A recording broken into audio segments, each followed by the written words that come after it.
নতুন এক পোকার উপদ্রবে চরম ক্ষতির সম্মুখীন হচ্ছে মৌমাছি প্রতিপালকেরা।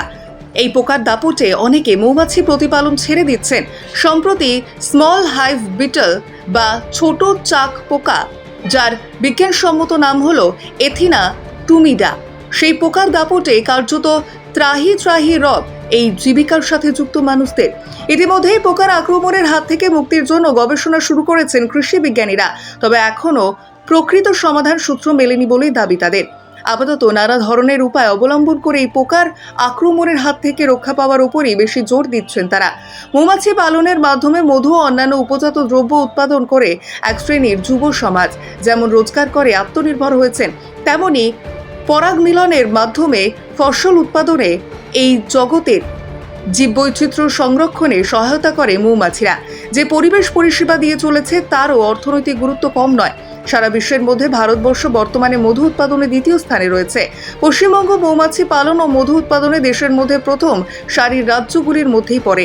জঙ্গলে মধু সংগ্রহের পাশাপাশি এ রাজ্যে প্রায় 15,000 মৌমাছি পালক রয়েছেন, যারা প্রধানত ইউরোপিয়ান মৌমাছি অথবা ভারতীয় মৌমাছি প্রতিপালন করে।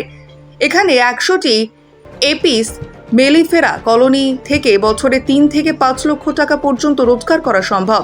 তাই পশ্চিমবঙ্গে মৌমাছি পালন আজ একটি গুরুত্বপূর্ণ জীবিকা হিসেবে জনপ্রিয় হয়ে উঠেছে।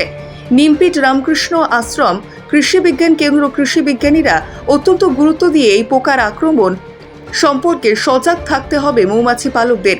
দ্রুত যাতে এই পোকার হাত থেকে পরিত্রাণের উপায় মেলে সেই চেষ্টায় দেশের বিভিন্ন প্রান্তের কৃষি বিজ্ঞানীরা চালিয়ে যাচ্ছে। সম্প্রতি পশ্চিমবঙ্গে একটা বিশেষ ধরনের পোকা, যাকে বলা হয় স্মল হাইভ বিটল, এবং এর বৈজ্ঞানিক নাম হচ্ছে অ্যাথিনা টুমিডা। এটা দেখা যাচ্ছে মৌচাকে এরা প্রভূত ক্ষতি করে মৌচাক নষ্ট করে দেয়। 2022 সালে আমাদের রাজ্যে প্রথম এই পোকাটা দেখা যায় বসিরহাট অঞ্চলে, এবং আস্তে আস্তে এই 2-3 বছরে প্রায় সমগ্র জেলাতে, বিশেষ করে উত্তর 24 পরগনা, দক্ষিণ 24 পরগনা, মেদিনীপুর, হাওড়া, হুগলি, মুর্শিদাবাদ, মালদা, এই সমস্ত জেলাতে কিন্তু এটা বেশ ছড়িয়ে পড়েছে।